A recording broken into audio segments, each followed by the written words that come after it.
Assalamualaikum warahmatullahi wabarakatuh. Alhamdulillahi rabbil alamin. Wassalatu wassalamu ala ashrafil mursalin Sayyidina wa nabiyyina Muhammad ibn Abdullah Rasulil Amin wa ala alihi wa ashabihi wa man tabi'ahum bi ihsanin ila yaumiddin. Subhanaka la ilma lana illa ma 'allamtana innaka antal alimul hakim. Rabbi shrah li sadri wa yassir li amri wahlul 'uqdatam min lisani yafqahu qawli. Rabbi yassir wa la tu'assir. Rabbi tammim bi khair wa ba'd. Saya muliakan anda pengurusi majlis, para guru, para asatizah, para pelajar, para santri yang dirahmati Allah Subhanahu wa taala sekalian. Pertamanya kita memanjatkan sembah syukur kepada Allah Subhanahu wa taala pada pagi ini dapat sama-sama kita berkumpul. Dan ini kali pertama saya di negeri Sabah. Dan alhamdulillah perjalanan semalam yang lancar dan diberikan kemudahan oleh Allah Subhanahu wa taala. Pada pagi ini dapat bersama-sama dengan masyarakat di sini, bersama dengan para pelajar, dan saya bawa bersama dengan para santri daripada Zawiyah Nasiriyah, sama-sama dalam rombongan rihlah ilmiah pada kali ini. Dan moga Allah Subhanahu wa taala memberkati dan memberikan kebaikan kepada seluruh yang terlibat di dalam menjayakan majlis ini, serta memudahkan dan memberikan kemudahan kepada perjalanan kami pada kali ini. Semoga Allah Subhanahu wa taala memberkati, juga diberikan pandangan khusus oleh junjungan besar Nabi kita Muhammad sallallahu alaihi wasallam. InsyaAllah pada pagi ini kita akan mulakan daurah bagi kitab Tarjiz Al-Liwa' Al-Mu'allam bi Mawatin Salati 'ala Nabi sallallahu alaihi wasallam. Ini kitab yang telah saya karang pada 2 tahun yang lalu ketika di dalam kuarantin di Kuala Lumpur sebaik balik daripada Mesir. Ini ketika mana saya membaca kitab yang dikarang oleh Al-Imam Qutbuddin Al-Qaidri Al-Syafi'i radhiyallahu ta'ala anhu, yang merupakan ulama besar daripada Al-Azhar, daripada Mesir, yang mana beliau telah mengarang kitab Al-Liwa' Al-Mu'allam bi Mawatin Salati 'ala Nabi sallallahu alaihi wasallam, yang menceritakan tentang tempat-tempat yang disunatkan bagi kita untuk berselawat kepada junjungan besar Nabi kita Muhammad sallallahu alaihi wasallam. Maka terbit di hati dan perasaan saya untuk diringkaskan kitab ini dalam bentuk syair. Maka saya mengarang beberapa hari syair dalam bentuk dalam rajas, syair dengan bahar rajas, maka dinamakan dengan tarjiz. Tarjiz maksudnya syair yang dirajaskan, yang saya merajaskan ataupun meletakkan bahar rajas bagi kitab Al-Liwa' Al-Mu'allam bi Mawatin Salati 'ala Nabi sallallahu alaihi wasallam. Jadi terbitlah kitab ni. Dan ni baru lagi dicetak. Asalnya tak salah saya tak sampai 3 hari baru sampai kitab ni. Maksudnya ni kali pertama dalam bentuk kitab di daurah. Sebelum ni saya dah daurahkan tapi masih lagi dalam manuskrip, dalam tulisan lagi. Tapi kali ini dalam bentuk cetakan yang pertama yang dikeluarkan. Dan alhamdulillah kita mengadakan daurah pertama ni di negeri Sabah. Ini perasmian bagi kitab ni lah di negeri Sabah. Alhamdulillah di Madrasah Al-Imam An-Nawawi rahimahullahu ta'ala. Semoga Allah Ta'ala memberkati tempat ini, amin rabbal alamin. Jadi kita tidak memanjangkan kalam, kita terus mulakan kitab ini. Moga-moga kita dapat mengambil manfaat. Bismillahirrahmanirrahim. Muka surat yang ke-6. puja-puji hanyalah layak baginya Tuhan yang telah mengutuskan Rasulnya. Ini rajas, baharnya mustaf'ilun, mustaf'ilun, mustaf'ilun, mustaf'ilun, mustaf'ilun, mustaf'ilun. Itu rajas. Jadi kalau dibaca mustaf'ilun, mustaf'ilun, mustaf'ilun, mustaf'ilun, mustaf'ilun, mustaf'ilun. Puja-puji hanyalah layak baginya Tuhan yang telah mengutuskan Rasulnya. Itu cara bacaan. Baginda dah berpesan kepada kita, lazimkan salawat pasti bahagia. Ini banyak pesanan baginda Rasul sallallahu alaihi wasallam yang berpesan kepada kita agar membanyakkan dan melazimi salawat kepada baginda Nabi Muhammad sallallahu alaihi wasallam. Dan orang yang berselawat kepada baginda Nabi pasti akan mendapatkan kebahagiaan dan diberikan dengan leluasa ataupun anugerah yang luar biasa kepadanya. Dan saya memulakan kitab ini dengan bismillahirrahmanirrahim dan juga memuji Allah Subhanahu wa taala dengan pujian yang disebutkan di dalam bahasa Melayu. Ini puja-puji hanyalah layak baginya, ini adalah ganti kepada alhamdulillah. Karena di dalam hadis Nabi sallallahu alaihi wasallam baginda Rasul menyebutkan kullu amrin zibalin la yubda'u fihi bi bismillahirrahmanirrahim fa huwa akhta au abtar au ajzam.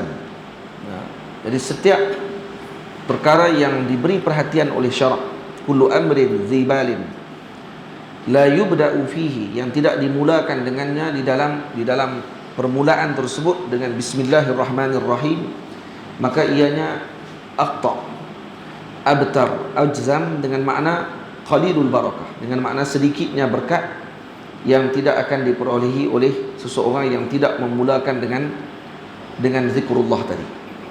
Satu lagi hadis disebut oleh Nabi, kullu amrin zibalin la yubda'u fihi bilhamdulillah atau bilhamdilillah. Boleh baca dua-dua.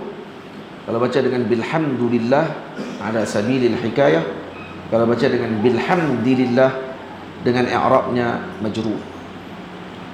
Kullu amrin zibalin la yubda'u fihi bilhamdilillah atau bilhamdulillah fahuwa akhta atau abtar atau ajzam. Juga sama maksudnya seperti tadi. Baik, adakah berlaku pertentangan di antara dua hadis tadi? Satu hadis kata kalau tak dimulakan dengan bismillah akan kurangnya barakah. Satu lagi hadis kalau tak mula dengan alhamdulillah maka akan kurangnya barakah. Baik, nak mula mana satu? Mana satu yang patut dimulakan dulu? Maka kata ulama tidak berlaku pertentangan karena kedua-duanya boleh dimulakan. Yang permulaan pertama iqtidaan bil kitabil aziz dengan Al-Quranul Karim, maka dimulakan dengan bismillahirrahmanirrahim, maka dipanggil ibtida'ul haqiqi. Ibtida'u al-haqiqi, yani ibtida' yang benar-benar ibtida', permulaan yang benar-benar permulaan ya.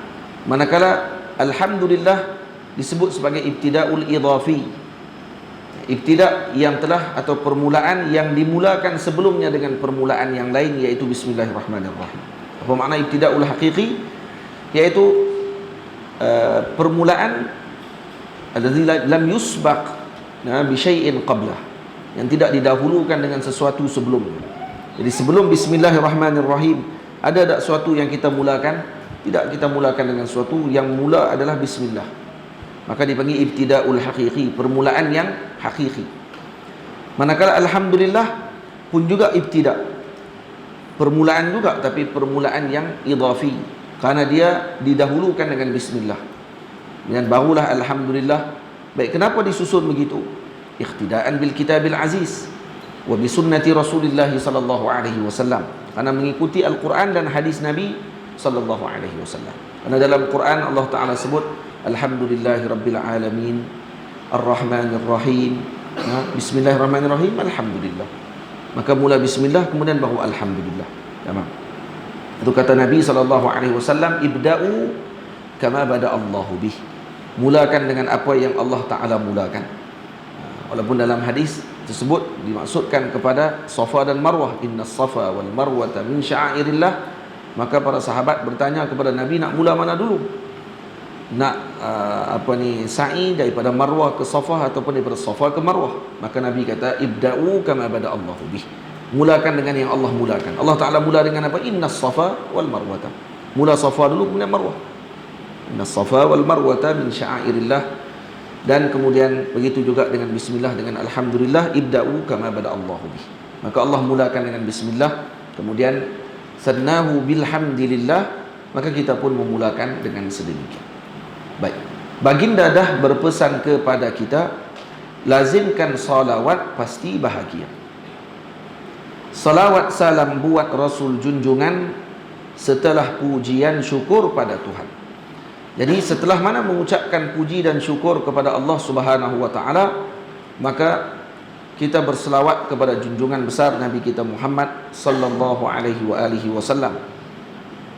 Selawat salam, maka kita letakkan salawat dan juga salam kepada junjungan besar Nabi kita Muhammad. Khuruj minal khilaf, keluar daripada khilaf. Sebahagian ulama yang mengatakan makruh ketika mana mengifradkan salat tanpa menyebutkan salam. Sebagian ulama mengatakan sedemikian. Antaranya Al-Imam An-Nawawi rahimahullahu ta'ala. Juga buat keluarga dan sahabat tidak pernah kenal lelah jua penat. Jadi juga buat keluarga dan sahabat, juga apa maksudnya kepada mereka? Iaitu juga salawat dan salam buat keluarga dan sahabat Nabi ridwanullah alaihim ajma'in, yang tidak pernah mengenal penat dan lelah dalam menyampaikan ajaran agama Allah Subhanahu wa ta'ala kepada kita semua. Jadi muqaddimah ini menjelaskan kepada kita tentang salawat. Bila mana saya sebut yang baik yang kedua ataupun rangkap yang kedua, baginda dah berpesan kepada kita, lazimkan salawat, pasti bahagia. Maknanya ni ada kait dengan salawat. Maka ni dipanggil dalam bahasa balaghah, dipanggil bara'atu al-istihlal. Bara'atul istihlal iaitu muqaddimah, permulaan kita memahamkan kepada kita tentang maksud tujuan kitab tadi ditulis. Dipanggil bara'atu al-istihlal. Dalam bahasa lain dipanggil bara'atu al-matla'. Bara'atu al-matla'. Yang dia ada bara'atu al-maqta'. Bara'atul maqta' bila pada penghujung kitab ditutup dengan salawat, dipanggil bara'atu al-maqta'. Yang ketiga dipanggil bara'atul matla'.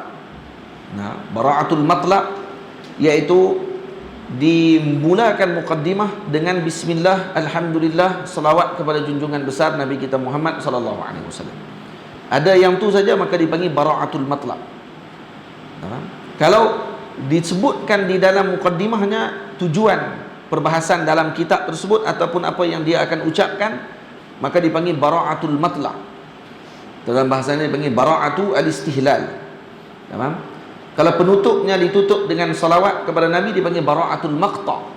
Penutupnya ditutup dengan penutupnya ataupun pemutusnya kepada penghujungnya adalah dengan salawat dan puji kepada Allah Subhanahu wa taala. Kalau tengok dalam kitab ni, penghujungnya ada ke tidak?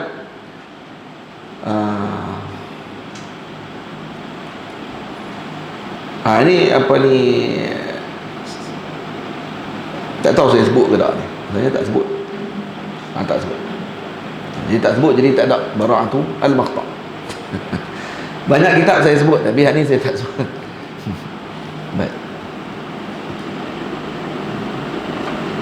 Baik yang keempat. Ni kita letak dua-dua sekali, bahasa Melayu, tulisan Jawi ada, tulisan Rumi pun ada. Senang.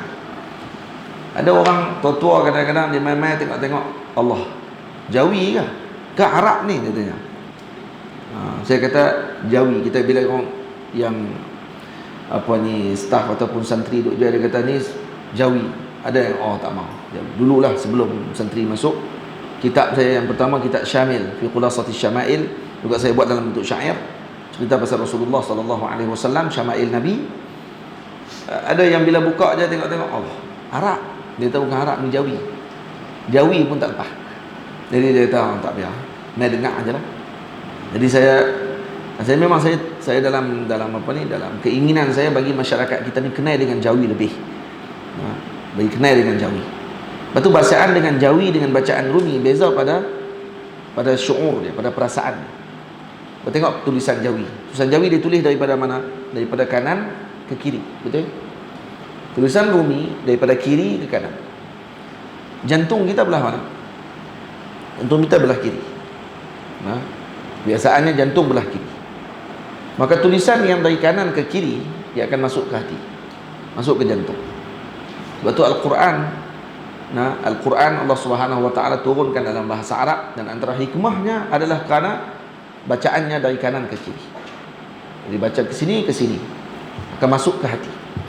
Sebab tu orang yang membaca Jawi, membaca kitab Arab, bacaannya akan lebih terperinci. Berbeza dengan baca kitab Rumi. Hak Rumi dia akan keluar daripada jantung. Keluar daripada jantung, jadi tak apa nak ingat.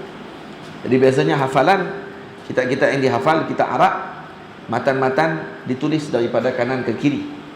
Itu cara yang disebutkan oleh sebahagian ulama, antaranya ditambih oleh Syekh Hamzah Yusuf dalam sebahagian ucapan beliau. Nah, menunjukkan tentang kelebihan bahasa Arab, dan alhamdulillah bangsa Melayu kita ada tulisan yang mana mengambil bentuknya bahasa Arab, iaitu tulisan Jawi. Ini kalau ni patut dan juga perlu bagi kita untuk mempertahankan dan juga meneruskan tradisi tersebut. Jadi bagi meraihkan pula ad-dhaif amirur rakbi, orang yang lemah adalah ketua dalam rombongannya. Maka kita raihkan juga orang-orang yang tidak boleh baca Jawi, diletakkan di sebelahnya Rumi ataupun di belakangnya. Tapi dalam tulisan ini kita letakkan selang-seli, ya, bait satu diletakkan setelahnya. Jadi korang boleh berlatih. Kalau yang tak biasa baca Jawi, boleh berlatih untuk tengok macam mana tulisan Jawi ditulis. Dan perlu belajar. Kalau tak boleh baca Jawi lagi, kena mengaji, kena bagi sampai boleh baca Jawi. Karena banyak turas para ulama ditulis dalam tulisan Jawi. Tulisan Jawi kita. Baik, para tabi'in ulama muhaddisin tak lelah sebar millah sayyidil mursalin. Sayyidil mursalin pun boleh baca. Para tabi'in ulama muhaddisin tak lelah sebar millah sayyid mursalin. Boleh baca. Jadi juga selawat dan salam buat para ulama, para tabi'in, para muhaddisin, yang mereka ini tidak lelah menyebarkan agama Nabi kita Muhammad sallallahu alaihi wasallam, Sayyid Mursalin, iaitu junjungan besar Nabi kita Muhammad sallallahu alaihi wasallam yang merupakan ketua para rasul. Tanpa mereka kita tak punya apa, tiada beza antara kita dan kera. Kalau tak kerana para sahabat Nabi, para tabi'in, para ulama, para muhaddisin, para fuqaha, dan juga para awliya Allah Subhanahu wa taala, maka kita dengan kera tak ada beza apa. Yang beza kita dengan kera ni apa dia? Pada akal. Akal kita yang membezakan kita dengan kera. Jadi kalau waktu saya sebut sini, tanpa mereka kita tak punya apa. Tiada beza antara kita dan kera. Baca tu tiada, jangan baca tiada. Tiada beza, baca laju sikit. Tiada beza antara kita dan kera. Ini nazam aku karang buat bekal, petunjuk buatku jua yang semisal. Jadi ini nazam. Nazam adalah untaian syair yang disusun, yang lebih khusus kepada susunan berkaitan dengan ilmu. Jadi nazam berbeza dengan syair.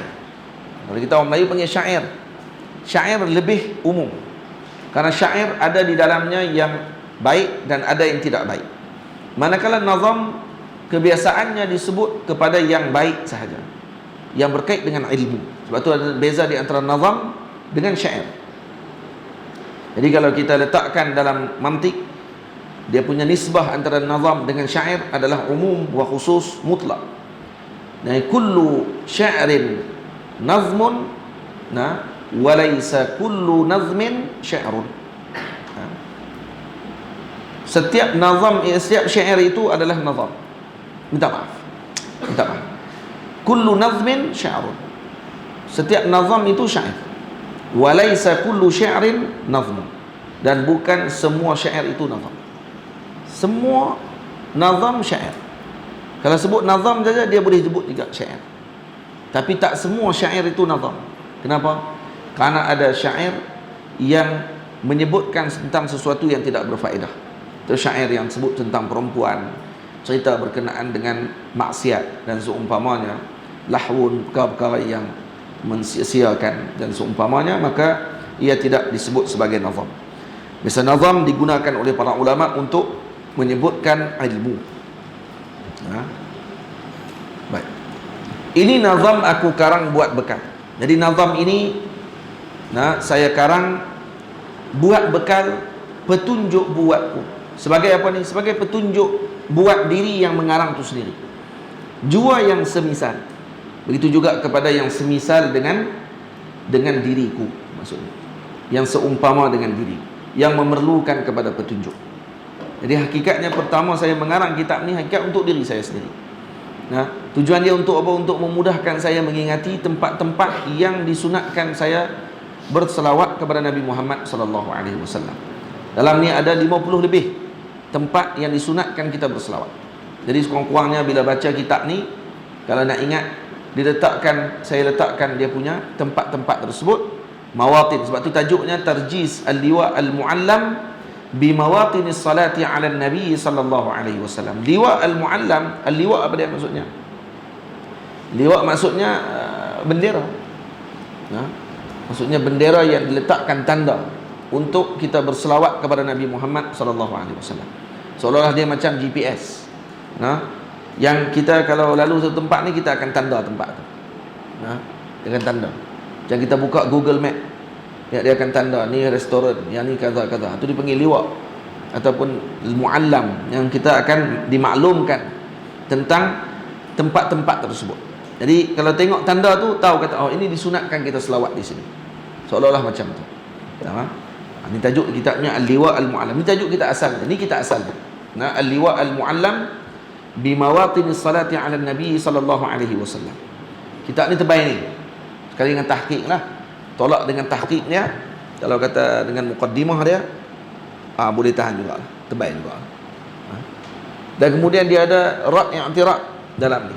Al-Imam Qutbuddin Al-Qaidri Asy-Syafi'i radhiyallahu anhu, ini ulama besar hadis Nabi sallallahu alaihi wasallam, alim yang agung, dimuliakan dan juga dihormati oleh para umara, para pemimpin, para qudah, qadi-qadi, dan juga para masyayikh.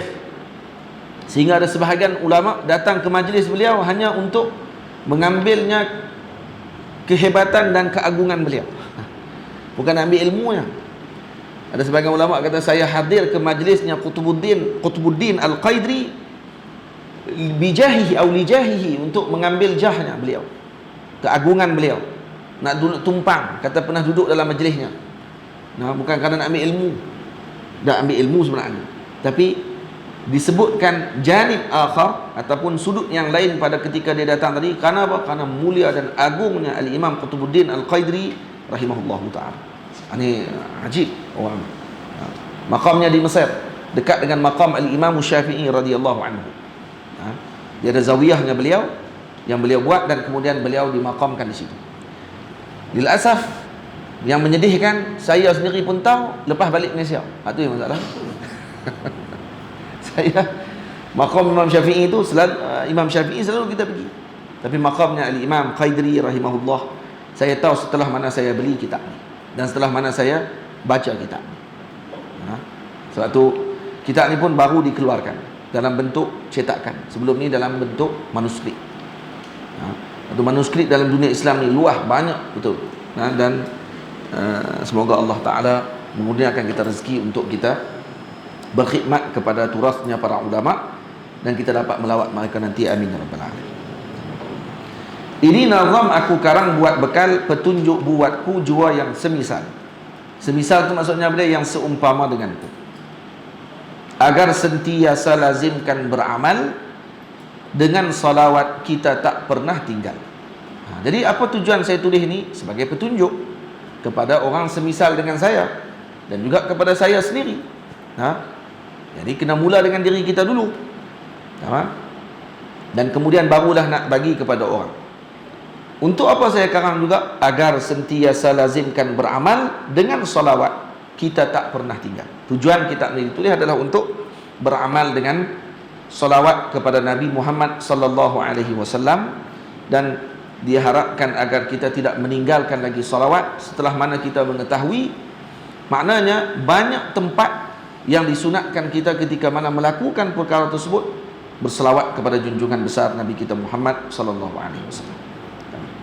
Dalam nazam ini akan kusebutkan tempat salawat buat Rasul junjungan. Dalam nazam ini akan aku sebutkan tempat-tempat yang disunatkan kita berselawat kepada junjungan besar Nabi kita Muhammad sallallahu alaihi wasallam. Ini telah dinyatakan, wahai teman, Al-Hafiz Qutbuddin, jangan kau abaikan. Dan ini telah dinyatakan oleh siapa? Oleh Al-Imam Al-Hafiz Qutbuddin rahimahullahu ta'ala. Siapa Imam Qutbuddin? Nama beliau Muhammad ibnu Muhammad ibni Abdullah ibni Khaydir ibni Sulaiman ibn Dawud ibn Falah ibn Dumaidah. Nah, Qutbuddin Abul Khair Az-Zubaydi Al-Balqawi At-Tarmuli Ad-Dimashqi Al-Syafi'i Al-Khaydri radhiyallahu ta'ala anhu. Panjang nama dia, no? Sekali dengan laqabnya, sekali dengan kunyahnya, sekali dengan nisbahnya kepada beliau, semua sekali. Dan Al-Imam As-Saqawi rahimahullahu ta'ala dan musannif sendiri iaitu Al-Imam Qutbuddin Al-Khaydri rahimahullah menyebutkan tentang dirinya sendiri bahawa beliau dilahirkan pada malam Isnin pertengahan Ramadan pada tahun 821 Hijriah. 821 Hijriah. Sekarang 1443 Hijriah. Nah, jadi berapa ratus tahun dah lebih kurang. 800 tolak 1400 lebih kurang dalam 600 tahun yang dulu. Lebih kurang lah. Dan kemudian beliau dilahirkan di mana? Di Mahallah Bait Lahya, di Dimashq, di Damsyik. Dan wafat ayah beliau, dan beliau hidup dalam keadaan yatim di dalam jagaan ibunya, dan dijaga oleh kakaknya yang mulia ataupun abangnya. Minta maaf, ibunya siapa? Ibunya adalah kakak kepada At-Taqi Abu Bakr ibnu Ali Al-Hariri radhiyallahu ta'ala anhu. Dan Al-Imam Al-Khaydri rahimahullah mendapatkan dua orang ayah yang mana dinisbahkan kepada ilmu, iaitu ayahnya beliau sendiri, dan kemudian ayahnya yang merupakan bapa saudaranya yang juga merupakan ahli ilmu yang agung. Dan ayah beliau menghafal Al-Quran dan juga mempelajari fiqh mazhab Abu Hanifah, dan juga membaca sebahagian hadis Nabi SAW kepada Al-Imam Jamal Abdullah ibnu Syara'ihi dan selainnya. Dan Datuk Al-Imam Al-Khaydri di sebelah ibunya pula juga min ahli ilm, daripada ulama. Dan begitu juga dengan anaknya ataupun yakni bapa saudara kepada Al-Imam Al-Khaydri sebelah ibu, juga merupakan salah seorang daripada ulama yang merupakan guru pertama kepada Al-Imam Qutbuddin Al-Khaydri rahimahullahu ta'ala, iaitu Al-Imam Taqiyuddin Abu Bakr ibnu Ali ibni Muhammad Al-Hariri Al-Syafi'i radhiyallahu anhu. Dan Al-Imam Al-Khaydri bapaknya mazhab Hanafi, beliau mazhab Syafi'i. Dia mazhab Syafi'i. Baik. Dan kemudian Al-Imam Al-Khaydri rahimahullahu ta'ala mempelajari ilmu di Dimashq pada permulaan, mempelajari Al-Quran, menghafal Al-Quran. Ini permulaan para ulama dulu. Ulama dulu permulaan mereka hafal Quran dulu. Jadi betul dah. Di sini permulaan menghafal Quran, hafal Quran, dan kemudian menghafal tanbih. Habis hafal Quran, maka beliau menghafal tanbih. Al-Imam Asy-Syirazi radhiyallahu anhu, ma'ruf pada zaman tersebut hafalan tanbih adalah menjadi kewajipan bagi para penuntut ilmu. Al-Imam An-Nawawi rahimahullah menghafal tanbih. Al-Imam Qutbuddin Syirazi menghafal tanbih. Ramai para ulama. Al-Imam As-Suyuti rahimahullah menghafal tanbih. Jadi tanbih Al-Imam Syirazi dijadikan sebagai hafalan. Sekarang kalau boleh hafal Minhaj Al-Imam An-Nawawi rahimahullah, Al-Imam An-Nawawi syai' azim. Nah, satu benda yang sangat agung dan besar, dan itu yang terakhir lah kalau yang dihafal maksudnya. Sebahagian ulama kita menghafal kitab Bahjah Wardiyah. Allahumma salli ala kalangan Imam Ibnul Muqri. Berapa jilid? Berapa bait? 5,000 bait. Antaranya guru saya mulia Maulana Syekh Abdul Aziz Syahawi hafizahullah taala menghafal Bahjah Wardiyah 5,000 bait. Kita dengar 1,000 bait Alfiyah pun dah kalau hafal Alfiyah pun orang angkat masya-Allah tabarakallah. Alfiyah. Hardi. Ahlan. Masya-Allah. Kalau kata hafal Bahjah Wardiyah tak tahu macam mana keadaan orang tersebut. Dan beliau menghafal Alfiyah hadis, Alfiyatul hadis, dan kemudian menghafal Alfiyatul Nah, yaitu Al-Imam Ibnu Malik, dan menghafal Mulhah, yani Mulhatul I'rab, dan menghafal Mukhtasar Ibnu Al-Hajib Al-Asli, dan juga selainnya daripada mukhtasarat ilmu yang ditentukan ataupun yang diwajibkan kepada mereka untuk dihafal. Dan beliau mempelajari ilmu pada zaman Umayyin, mendengar hadis daripada para ulama'nya, dan guru beliau mencapai 200 orang dalam hadis khususnya. Dan Allah Subhanahu wa taala memberikan taufik kepada beliau mempelajari ilmu hadis, mendapatkan ilmu riwayah, dan menghasilkan ilmu tersebut daripada beberapa orang syuyukh. Dan disebutkan tadi hampir 200 orang syuyukh yang mana beliau telah mempelajari daripada mereka, yang dibacakan dengan kitab-kitab yang luar biasa besarnya, Al-Ajza, Al-Mansurat, juzuk-juzuk kitab dan seumpamanya dibaca oleh beliau. Dan kemudian beliau berrehlah ke Ba'labak, yakni ke Iraq, iaitu tempatnya Al-Imam Sayyidina Allahumma salli ala Sayyidina Muhammad, Sayyiduna Ilyas alaihi salam. Sayyidina Ilyas di Ba'labak. Ba'labak ni nama berhala yang disembah oleh orang-orang di sana pada zaman Nabi Allah Ilyas alaihi salam. Jadi beliau pernah pergi ke Ba'labak, mendengar hadis di Ba'labak, kemudian pergi ke Qahirah berkali-kali dan menunaikan haji dan membaca di Haramain Asy-Syarifain Makkah dan Madinah ala ba'di syuyukhihim, kepada sebahagian guru di Makkah Al-Mukarramah dan di Madinah Al-Munawwarah.